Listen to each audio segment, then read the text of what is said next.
Hello everyone, welcome back to my channel. This is Shobha. तो आज हम डिस्कस करेंगे अबाउट द टर्मिनेशन। ये टर्मिनेशन प्रोसेस क्या होते हैं, रूल्स एंड रेगुलेशंस क्या होते हैं, difference between termination and lay off, wrongful termination क्या होता है, कंपनसेशन क्या पे करना होता है in case of termination, and at the end कुछ tips and tricks for the preparation of termination letter. तो आगे बढ़ने से पहले अगर आप मेरे चैनल पर नए हो तो मेरे चैनल को सब्सक्राइब कर देना एंड बेल आइकन को भी हिट कर देना फॉर द नोटिफिकेशन। तो चलिए आज का वीडियो स्टार्ट करते हैं। टर्मिनेशन। सो आप में से बहुत लोगों को पता है कि टर्मिनेशन का मतलब कि कंपनी एम्प्लॉय को अगर जॉब से निकाल देती है, फायर करती है, मीन्स टर्मिनेशन होता है। That's correct. बट यहाँ पे टर्मिनेशन टू टाइप्स के होते हैं। Number 1 voluntary termination, number 2 involuntary termination.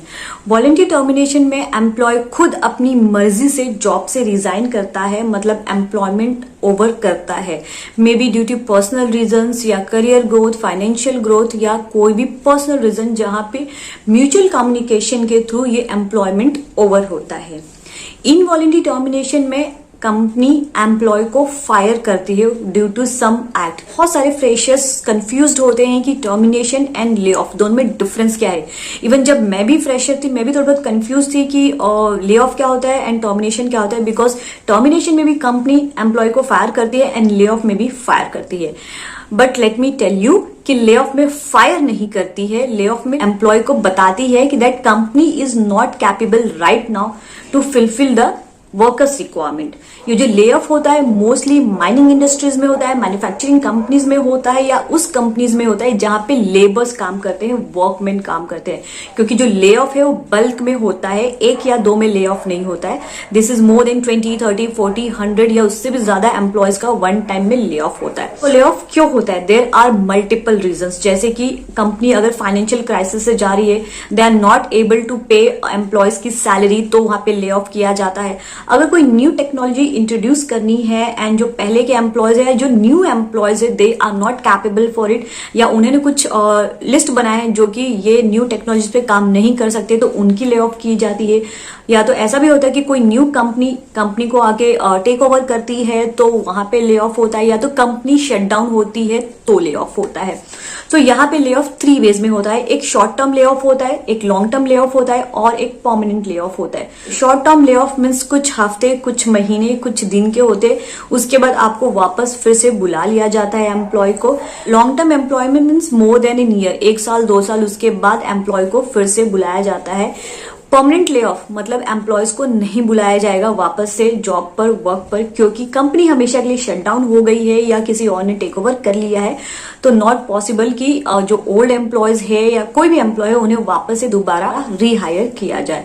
सो इसे कहते हैं परमानेंट ले ऑफ। तो ले ऑफ करने के पहले कंपनी को या फैक्ट्री को या इंडस्ट्री को सबसे पहले तो गवर्नमेंट से अप्रूवल लेना होता है एंड उसके बाद एम्प्लॉयज को, वर्कर्स को, लेबर्स को उन्हें इन्फॉर्म करना होता है कि ले ऑफ होने वाला है, कितने दिन का, कितने मंथ का या कितना होने वाला है, जैसे कि शॉर्ट टर्म है, लॉन्ग टर्म है या परमानेंट है। एंड अकॉर्डिंगली एम्प्लॉयज को पे भी करना होता है, कंपनसेशन पे करना होता है एज पर द लॉ। तो अब हम देखते हैं कि रीजंस क्या है बिहाइंड द टर्मिनेशन। यहाँ पे वेरियस रीजंस है। कुछ रीजंस ऐसे होते हैं जहां की एम्प्लॉयज को पहले नोटिस दिया जाता है, वार्निंग्स दिया जाता है, उसके बाद टर्मिनेट किया जाता है। कुछ रीजंस ऐसे होते हैं जहां पे कोई नोटिस, कोई वार्निंग्स नहीं मिलती है, ऑन द स्पॉट एम्प्लॉय को टर्मिनेट किया जाता है।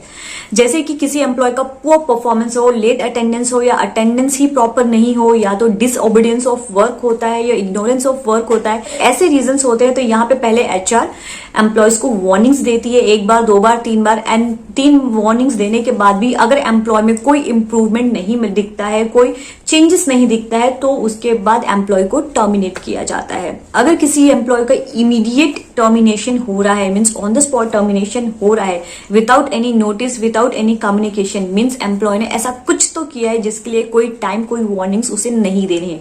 जैसे कि सेक्सुअल हरासमेंट है, या तो फाइनेंशियल फ्रॉड किया हो, या तो कंपनी का डेटा, जो कॉन्फिडेंशियल डेटा है, वो किसी और कंपनी को दिया हो, कोई शेयर किया, या किसी अपने पार्टनर के साथ शेयर किया है, या तो कंपनी के साथ होते होते उसने कोई दूसरी साइड बिजनेस ओपन किया है, दूसरी कंपनी ज्वाइन की है, या तो बैकग्राउंड वेरिफिकेशन फेल हो गया है, इसीलिए यहाँ पे ऑन द स्पॉट एम्प्लॉय को टर्मिनेट किया जाता है without any notice. Termination notice period के बाद किया जा रहा है या ऑन द स्पॉट या इमीडिएट इफेक्ट पे किया जा रहा है। ये एचआर की रिस्पॉन्सिबिलिटी होती है कि एम्प्लॉय के रिकॉर्ड्स मेंटेन करना। मींस अगर किसी एम्प्लॉय को ऑन द स्पॉट आज ही उसे टर्मिनेट किया है तो एटलीस्ट उसे 1 मंथ की सैलरी पे होनी चाहिए। अकॉर्डिंगली उसके मस्टर रोल्स जो भी डे अटेंडेंस होता है वो उसे प्रॉपरली 1 मंथ का प्रेजेंटली लगाना है and according to the deductions वो डिडक्ट करने हैं। एंड अगर एम्प्लॉय नोटिस पीरियड पे है तो भी उसके प्रॉपर सैलरीज जो है कैलकुलेट करने हैं प्रेजेंटली के अकॉर्डिंगली, जो भी डिडक्शन है वो डिडक्ट करने हैं एंड उसके ड्यूज क्लियर करने हैं। तो जिस दिन एम्प्लॉय का लास्ट वर्किंग डे होता है इन टर्मिनेशन, उस दिन टर्मिनेशन लेटर देना होता है एंड एफएनएफ चेक देना होता है। उसमें क्लियरली मेंशन होता है कि कंपनी ने सारे ड्यूज एम्प्लॉय के क्लियर कर दिए हैं एंड अब कोई भी ड्यूज जो है कंपनी के पास एम्प्लॉय का कोई भी ड्यूज जो है पेंडिंग नहीं है एंड उस लेटर्स पे साइन लेने होते हैं। ये बहुत इंपॉर्टेंट होता है क्योंकि आगे जाके अगर कोई भी रॉन्गफुल टर्मिनेशन के अगेंस्ट कंपनी पे केस होता है तो ये डॉक्यूमेंट्स बहुत इंपॉर्टेंट रोल प्ले करते हैं। सो अब बात होती है रॉन्गफुल टर्मिनेशन की। ये रॉन्गफुल टर्मिनेशन क्या है? अगर कोई कंपनी किसी एम्प्लॉय को रॉन्ग रीजन देके, फॉल्स रीजन देके टर्मिनेट करती है, that is called as wrongful termination. Means employee ने ऐसा कुछ किया ही नहीं है या एम्प्लॉय में ऐसे कोई प्रॉब्लम्स है ही नहीं, इश्यूज है ही नहीं, जैसे कि उस पर कोई फाइनेंशियल फ्रॉड कर दिया तो भी वो रॉन्गफुल टर्मिनेशन हो जाता है, या तो पुअर परफॉर्मेंस है just because of late attendance या disobedience of work, something like that. कोई भी ऐसे रॉन्गफुल रीजंस देके उसे टर्मिनेट किया जाता है, means that is a wrongful termination. ऐसे केसेस में एम्प्लॉय कंप्लेन कर सकते हैं अगेंस्ट द कंपनी। बट अगर ऐसा नहीं है, कोई रॉन्गफुल टर्मिनेशन नहीं किया है, फिर भी एम्प्लॉय रेडी नहीं है एक्सेप्ट करने के लिए, ऐसे केस में कंपनी के पास डॉक्यूमेंट्स होने चाहिए जो कि at the time of last working day employee से साइन ली गई है, उसे जो वार्निंग्स मेल्स दी गई है, उसे जो लेटर्स पे साइन ली गई है, वो सारे डॉक्यूमेंट्स कंपनी को सेव करने हैं एम्प्लॉय की फाइल में। एंड इन केस कभी ऐसा रॉन्गफुल टर्मिनेशन का केस आता है फॉर द जस्टिफिकेशन, तो ये documents will play a role. So कुछ tips for the preparation of termination letter. सबसे first and the most important thing, termination letter हमेशा लेटर हेड पे होना चाहिए। आप कोई भी लेटर बना रहे हो, कोई भी लेटर प्रिपेयर कर रहे हो फॉर एनी एम्प्लॉय, तो लेटर्स हमेशा लेटर हेड पे ही होने चाहिए, तो ही वो लेटर्स एक्सेप्टेबल होते हैं। सेकेंड, लेटर हेड में हमेशा एचआर का साइन होना चाहिए या ऑथराइज पर्सन का ही सिग्नेचर होना चाहिए। नेक्स्ट आपको यहाँ पे सब्जेक्ट में लिखना है टर्मिनेशन ऑफ एम्प्लॉयमेंट, उसके बाद आपको डेट मेंशन करनी है। अगर ये ऑन द स्पॉट है तो जिस दिन आप लेटर हैंडओवर कर रहे हो एम्प्लॉय को उस दिन का डेट होना चाहिए, और अगर एट दी एंड में आप एम्प्लॉय को लेटर शेयर कर रहे हो तो उस दिन का डेट होना चाहिए। उसके बाद वहां पे एम्प्लॉय का प्रॉपर पूरा नाम होना चाहिए जो कि आपने अपने डॉक्यूमेंट्स में मेंटेन किए हैं। उसके बाद आपको क्लियरली बताना है कि एम्प्लॉय को, मीन्स ABC एम्प्लॉय को XYZ कंपनी से टर्मिनेट किया जा रहा है। अगर आप नोटिस दे रहे हो तो आपको मेंशन करना effective from today and the last employment date would be, जो भी डेट होगा वो एट द एंड में वहां पे एंड में आपको मेंशन करना है।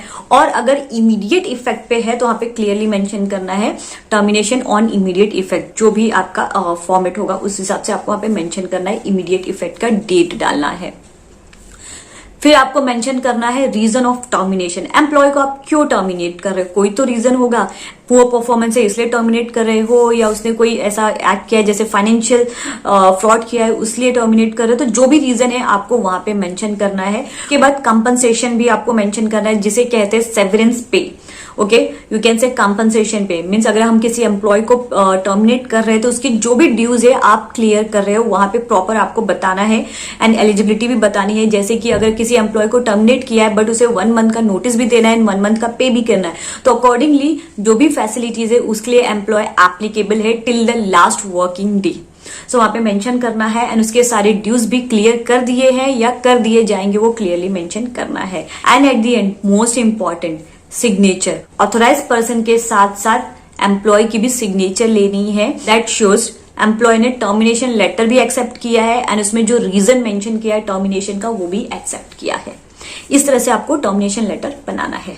सो मेक श्योर कि आप किसी भी एम्प्लॉय को टर्मिनेट कर रहे हो तो ये प्रोसेस कॉन्फिडेंशियल होना चाहिए between the employee, management and HR. So I hope आपको समझ में आ गया होगा कि टर्मिनेशन प्रोसेस क्या है। सो अगर आपके कोई भी डाउट्स, कोई भी क्वेरी, कोई भी सजेशंस हो तो आप मुझे कमेंट सेक्शन में कमेंट कर सकते हैं। तो अगर आपको मेरा आज का वीडियो अच्छा लगा तो मेरी वीडियो को लाइक करना एंड ज्यादा से ज्यादा इस वीडियो को शेयर करना। तो मिलते हैं नेक्स्ट वीडियो में, टिल देन बाय बाय।